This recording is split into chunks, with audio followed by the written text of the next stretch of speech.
Você já ouviu falar do cartão RMC? O famoso cartão da dívida infinita? Sabe identificar se você está sendo vítima de abusividade bancária ou não? Fica comigo nesse vídeo que eu vou comentar uma decisão da 12ª Vara do Juizado Especial Cível aqui de Manaus, que condenou um banco ao pagamento de R$30 mil a título de indenização por danos morais e materiais. Olá, aqui quem fala é Gilmar Araújo, eu sou advogado, proprietário do escritório Gilmar Araújo Advocacia. A gente tem um escritório aqui em Manaus que é especializado em abusividade bancária, e hoje eu vou tratar de um assunto muito comum que todo santo dia chega alguém mandando mensagem para mim perguntando sobre o cartão RMC. Muita gente desconhece a origem desse produto, muita gente desconhece como funciona esse produto, então eu fiz questão de comentar um caso prático de um cliente nosso aqui do escritório, funcionário público, né, do estado, que estava sofrendo abusividade bancária e nos procurou. Então essa sentença que eu vou comentar no final, ela justamente é desse cliente aí, que a gente conseguiu aí R$30 mil para ele a título de indenização, danos morais e materiais, tá? Mas antes de eu comentar a sentença, é importante vocês saberem a origem do cartão RMC. Muita gente não sabe do que se trata e está sofrendo aí abusividade há anos, e aí vem descobrir agora, com muitas decisões saindo aí praticamente aí em todo o Brasil, né? Comentando aí sobre esse absurdo que é esse cartão RMC, quando ele não é explicado para o consumidor. Uma coisa é o consumidor ter as informações do produto que ele está comprando, outra coisa é ele não ter essas informações, porque antes de mais nada é importante saber que esse tipo de transação que o banco faz é uma transação legal, tá? E tem base legal, e eu fiz questão de trazer aqui nos slides aqui, ó. Existe uma instrução normativa do INSS que ele dá aí praticamente aí o conceito aí do RMC. Muita gente não sabe, né? Mas é a reserva de margem consignável, né? O que ocorre é o seguinte, ó, o funcionário público, né, o aposentado e o pensionista, ele tem um valor estipulado que ele pode se utilizar como empréstimo bancário, né? Então, o que ocorre? Esse valor ele gira em torno aí de 35%. Esses 35%, o aposentado, o pensionista, né, o funcionário público, ele pode se utilizar como empréstimo, né? E aí o que ocorre é que desses 35%, conforme esta legislação aqui, existe uma legislação específica de consignado, que é essa lei aqui 10.820 de 2003, né, que ela foi alterada pela lei 13.172 de 2015, né? E essa lei, ela explica com detalhe essa questão aí dessa porcentagem dos 35%. Ela informa que desses 35% aí que está disponível aí para o aposentado fazer empréstimo, 5% ele se destina exclusivamente para pagamento de dívidas referente ao cartão de crédito consignado. Daí surge esse produto, né, o cartão RMC. O banco se utiliza aí dessa previsão legal e cria o produto RMC, né, que é o cartão de margem consignado. Eu fiz um exemplo aqui mostrando como é que funciona, né, essa questão dessa divisória de porcentagem. Eu arredondei para R$1.000 aqui o salário, né? Então imagina só a seguinte situação: a pessoa recebe R$1.000 de salário, né? E 35% desses R$1.000 ele pode fazer um empréstimo. Aí a divisão é da seguinte forma: o que está constando na legislação de consignado, que 30% desses 35% ele pode emprestar como se fosse empréstimo consignado. Veja bem, o empréstimo consignado ele é diferente do cartão RMC. Eu vou já explicar qual é a diferença, né? Por exemplo, os empréstimos consignados, ele tem como perfil uma quantidade de parcelas, né? Você pode ter parcelas aí de 24, de 36, de 60 até 72 parcelas. Já o RMC não, diferente do consignado, ele é um cartão de crédito, entendeu? Você empresta um valor e no mês seguinte você tem que pagar o valor todo, sob pena de você pagar apenas o mínimo da fatura, né? Que é descontado geralmente diretamente no contra-cheque, né? Quando a pessoa é funcionária pública da ativa. Geralmente quando é aposentado e pensionista do INSS, esse desconto ele vem lá no extrato do meu INSS, né? Então eu trouxe aqui o exemplo de como identificar, por exemplo, esse cliente nosso aqui também, o contra-cheque dele tem 3 empréstimos de cartão RMC. Esse aqui, Olé, cartão 10, BMG 10 e o BIP cartão 10, né? Esse aqui é um exemplo de como identificar. E aí, uma das características é o seguinte, ó, por exemplo, nesse Olé Bom Sucesso cartão 10, esse cliente aqui em específico já pagou 97 parcelas. E você está vendo que do lado está 000? Isso significa o seguinte, ó, não tem prazo para acabar. Provavelmente esse cliente aqui, ele não sabe como é que funciona esse tipo de transação. Então ele já pagou quase 100 parcelas e não vai acabar nunca. Só vai concluir de pagar esse empréstimo quando ele quitar o valor que ele pegou inicial. Ou seja, essas quase 100 parcelas que ele pagou, de nada adiantou, não abateu nada da dívida dele. Entendeu? Até porque todo mês eu vou explicar aqui como é que funciona na prática, como é que funciona o cartão RMC. Vocês vão verificar que todo mês corre juros e esses juros praticamente se iguala ao valor do mínimo, né? Ou seja, a pessoa praticamente não paga nada, né?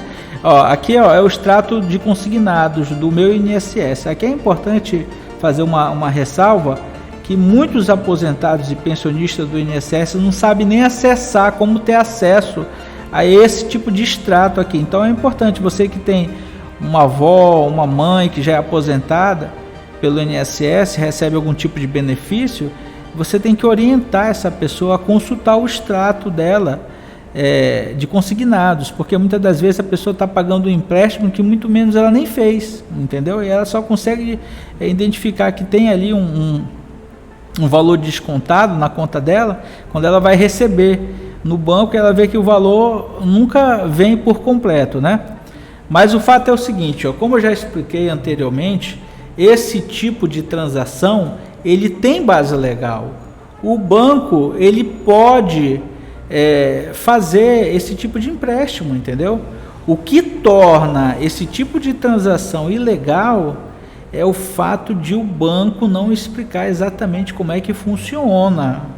Aí já é outros 500, porque uma coisa é ser lhe passado as devidas informações sobre o produto, outra coisa não, é induzir você ao erro, né? Então a maioria dos entendimentos que nós temos aí dos tribunais pelo Brasil é que esse tipo de transação, ele muitas das vezes viola o princípio da informação, justamente pelo fato de o correspondente bancário ali, na ânsia de fazer uma venda, ele não explicar exatamente, né, como é que funciona o cartão RMC.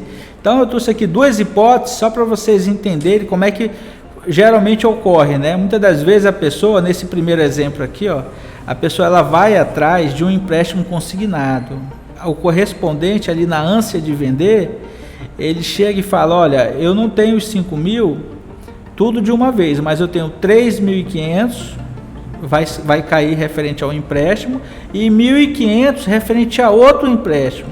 E aí o que ocorre? Muitas das vezes, quando você está assinando lá o contrato de consignado, o correspondente inclui o contrato de cartão RMC. E você não sabe absolutamente nada de como funciona essa transação e acaba assinando. E o pior, o banco nunca entrega uma cópia do contrato. Para você ter uma cópia do contrato é muito difícil, entendeu? E nisso, como as parcelas são pequenas, elas são correspondentes aí a 5% da margem, né? Você passa despercebido, você só vai se tocar que você está pagando aí um empréstimo aí infinito depois da 50, 60 parcelas que você já pagou, entendeu? Então, o exemplo mais corriqueiro é esse, que o banco ele ele inclui um contrato de cartão RMC sem explicar como é que funciona o produto. A segunda situação que ocorre por demais também é quando o consumidor nunca contratou esse cartão RMC. Toda hora está aparecendo aqui no escritório situações que aposentados estão identificando que estão sendo lesados, né, de alguma forma, porque eles vão receber a sua aposentadoria e sempre vem desconto. Quando eles vão averiguar do que se trata, eles tiram o extrato lá no INSS, identifica que tem vários empréstimos que a pessoa nunca contratou. Então, é por isso o alerta, né? É mais as pessoas idosas, vocês têm que ter cuidado. O que muitas das vezes ocorre é o seguinte: o aposentado ele vai num correspondente e aí ele assina aquela proposta lá de empréstimo.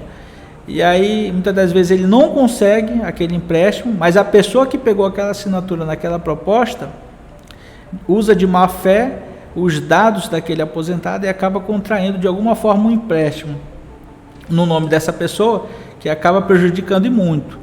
Então, esses são os dois exemplos que mais ocorrem, tá? Eu trouxe um caso prático aqui de um cliente que nos procurou, só para vocês entenderem como é que funciona na prática aqui o cartão RMC. Vocês estão vendo aqui essa parcela de R$ 68,54? Esse aqui é um funcionário público da Polícia Militar. Preste atenção que ao lado do 52 tem 00, né? É característica do cartão RMC, não tem quantidade de parcelas, né? Agora em cima aqui, ó, vocês estão vendo que tem vários empréstimos aqui, todos eles tem prazo para concluir. Por exemplo, esse aqui, ó, 39 de 96, 12 de 96, 31 de 96. Então, esses todos que estão acima desse são empréstimos consignados, né? Aí o que ocorre é o seguinte: eu fazendo análise aqui do contra-cheque dele, eu identifiquei que tem vários empréstimos consignados deste mesmo banco aqui, que ofereceu o RMC para ele. Então, eu presumo aqui que ocorreu aquela primeira hipótese, né? Ele foi lá para contratar um cartão consignado, quando na verdade empurraram para ele foi um cartão RMC, né?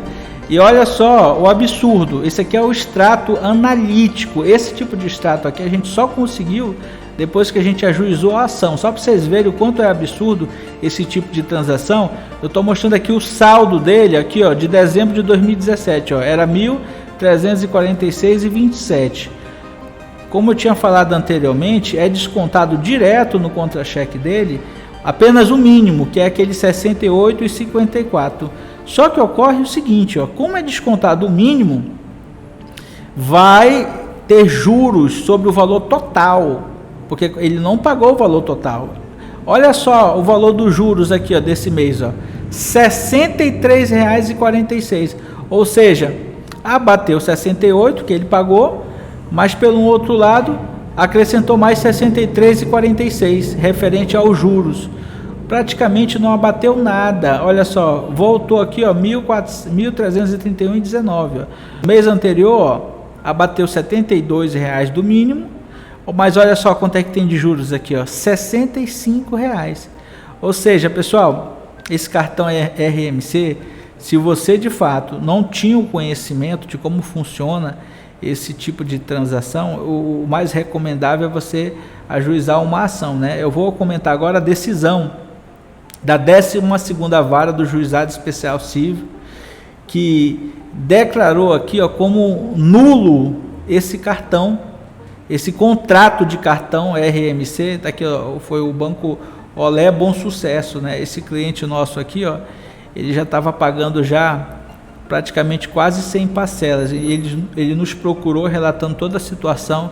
A gente fez toda a análise do caso concreto, identificamos aqui que ele estava pagando a mais, ó, R$11.000, ó, 11.457. Então a gente ajuizou pedindo o dobro desse valor, e o juiz, ele condenou o banco a pagar da forma que a gente pediu, ó. Condenou o banco a pagar R$22.915,54 e ainda acrescentou R$8.000 a títulos de danos morais, tá? Esse tipo de contrato é um contrato abusivo. Eu estou entrando aqui no processo e vocês vão verificar aqui a sentença. Deixa eu entrar aqui primeiro aqui na nossa peça, tá? Só para demonstrar aqui para vocês aqui, ó. a quantidade de parcelas, ó, começou em dezembro de 2012. Dezembro de 2012, ele quitou esse empréstimo aqui em novembro de 2014, né? E todas essas parcelas aqui, ó, deixa eu ver quanto ele pagou a mais, ó. 82 parcelas a mais, que dá esse valor atualizado aqui, ó, de 11.457,77, ó. É por isso que a gente ganhou o dobro, que a gente pede o dobro. A sentença veio, agora a sentença aqui foi fenomenal. O juiz, aqui eu faço uma ressalta, né, é importante a gente sempre estar prestigiando bons profissionais, né? E o doutor Antônio Carlos Marinho, a sentença foi excepcional, né? O que ele comentou aqui é uma coisa interessante. Esse tipo de cartão RMC, o que ocorre é o seguinte: muitas das vezes a pessoa, como ela ocorreu no erro de contratar, achando que era um consignado, muitas das vezes ela quer quitar, ela liga para o banco para quitar essa dívida, e o banco, ele geralmente ele vai sempre dificultar a vida da pessoa, né, em disponibilizar um boleto de quitação, né? E aqui na sentença tem uma parte aqui, ó, que o banco ele apresentou o contrato, como eu falei anteriormente, né? E geralmente o banco sempre apresenta o contrato, porque no momento da transação eles embutem esse contrato junto com o consignado, né? Estou trazendo agora aqui a parte da sentença, tá? E aí ocorreu o seguinte: o banco, como sempre, né, ele apresenta o contrato assinado. Só que ocorre o seguinte, ó. Lembra que eu falei no início que apesar de você ter um contrato assinado, não significa que você tinha ciência daquele produto, que você sabia todas as características daquele produto, né? Como eu falei, muitas das vezes você vai lá contratar um consignado e o banco ele inclui lá um contrato de cartão de RMC, né? E não entrega o contrato. E aí uma das alegações do banco é o seguinte: é que o cliente usou o cartão posteriormente, né? Caiu primeiro o valor, que foi o valor do empréstimo, né? E posterior o banco fez depósito na conta do cliente. E aí o banco alegou: olha, posteriormente houve o uso do cartão, porque foi depositado na conta do cliente. E na fundamentação do juiz aqui, ele utiliza aqui o artigo 169 do Código Civil, explicando que o negócio jurídico é nulo, não é suscetível de confirmação. Ou seja, o negócio ele já nasceu nulo. Então não adianta o banco chegar a alegar que a pessoa utilizou o cartão para validar o contrato, entendeu? Não tem como se utilizar dessa fundamentação. Esse juiz aqui ele deu totalmente procedente, tá de parabéns. Agora tem juízes que entendem que o fato de o banco apresentar o contrato, ele dá como contrato válido, né? Agora esse juiz, o entendimento dele não. O contrato foi nulo, né? E vai ser ressarcido aí com o dobro dos valores que indevidamente ele pagou. Então, pessoal, eu queria agradecer aí a atenção de todos e informar que o escritório ele está à disposição, não só para os clientes aqui de Manaus, mas como todo o interior do estado do Amazonas, que a gente tem vários clientes, né? E ao redor do Brasil também, né? Hoje é possível a gente fazer atendimento de forma remota, né? Conseguir dar um atendimento, por exemplo, em São Paulo, Rio de Janeiro, em qualquer outro estado perfeitamente. Tá bom? Eu vou deixar as redes sociais aqui embaixo. Compartilhe o vídeo. Forte abraço.